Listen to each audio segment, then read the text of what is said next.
Defender of the President's Iraq policy. He's here with us in the Situation Room. I want to start by getting your reaction to something the Speaker, Nancy Pelosi, said in an interview with our Larry King that will air tonight, criticizing the President and the Vice President when it comes to the war. Let's listen to Speaker Pelosi. The President and the Vice President are living in an illusion that is quite different from the reality on the ground in Iraq.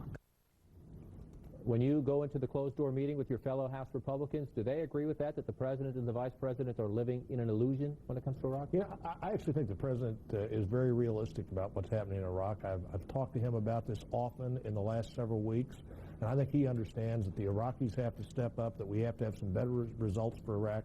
I think he's very realistic. I think General Petraeus is very realistic, and I think there's a real chance that what they're trying to do is going to make the Iraqis understand it's time to really step up for their part of to share their part of the burden, and ultimately and hopefully quickly to share all the burden of their own country. Help me then, if the President is realistic and his new commander, General Petraeus, is so realistic, why have they so lost the faith of the American people? And in asking the question, I want to show you these numbers. This is the Washington Post ABC News poll, the new one just out today. Should the United States set a deadline for withdrawing forces from Iraq?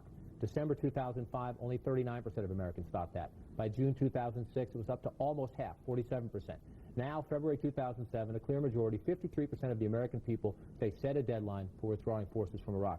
I know you think that's a bad idea. The President thinks that's a bad idea. But if he's more realistic now about what to do in Iraq, why is he failing to convince the American people to come with him, if you will?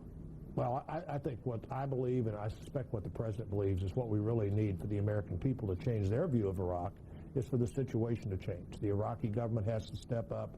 They have to take the majority of responsibility for stabilizing their own country. They've just passed some legislation out of the proper committees to the legislature to figure out how to divide up the oil revenue, which is a way that the country can stay together. And we need to see some results, frankly, in Baghdad. We don't need to see every day this continued level of violence that appears to be Iraqi violence. You're watching the Democrats debate amongst themselves at the moment what they want to do, and I assume you're enjoying that to some degree politically, watching the Democrats a little bit of disarray about deciding should they cut off money, should they reauthorize the war but limit troops to a support role, not a combat role. I want to set that aside for a second. When you go into the Republican caucus, and Republicans, who many have said they're unhappy with the way this war has been managed, they might support this or that, but they have questions themselves, and they're getting an earful back home. What changes do Republicans want when it comes to whether it's timetables, benchmarks, a message to the President? Well, you know, on the House side, our leader, John Boehner, and I had proposed an alternative where we would begin to set some benchmarks.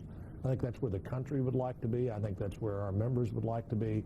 We'd like to see things like this oil issue solved, the Iraqis themselves doing the frontline work of the effort, clearly movement quickly now of their troops into Baghdad as we place the forces there that General Petraeus thinks we need there, and to see some results. I really do think that no matter how great a speech anybody gives, no matter what we say about this in the context of the global struggle we face, that we have to have some better results from Iraq before people are going to feel good about Iraq.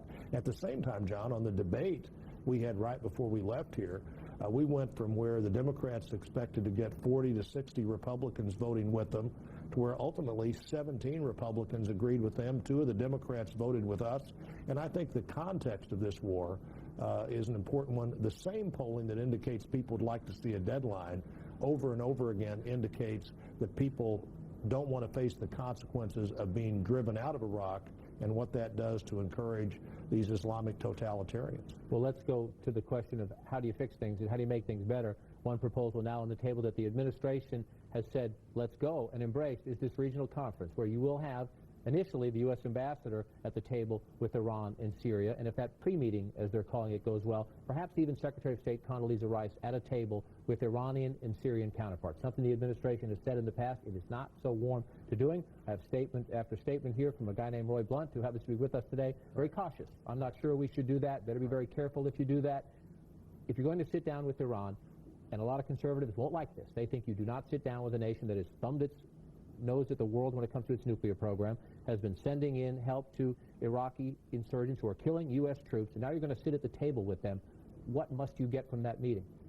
Well, I think you have to have, just like we saw, I believe, helpfully in North Korea, the neighborhood beginning to weigh in and say we want to see we want to see this problem solved. Hopefully that can happen. Now, I've been very concerned about that, as you know. In fact, of the Iraq Study Commission report, it was the part of the report that I was the most concerned about as the administration moves toward that. Also in that report, they talk about the necessity of a surge in troops to stabilize Iraq for a short period of time.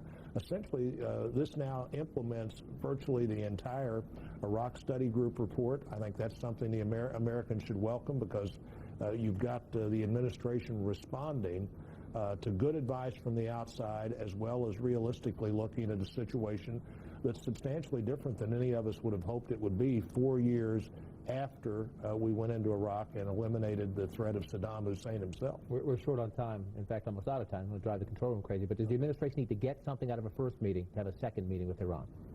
I think it's very important that we see something from Iran rather than the histrionics and the what would seem unstable to us that the Iranian president has showed over and over again for the past months and even the past few years. House Minority Whip Roy Blunt, thanks for being in the situation. Good to see you. Thank you, sir.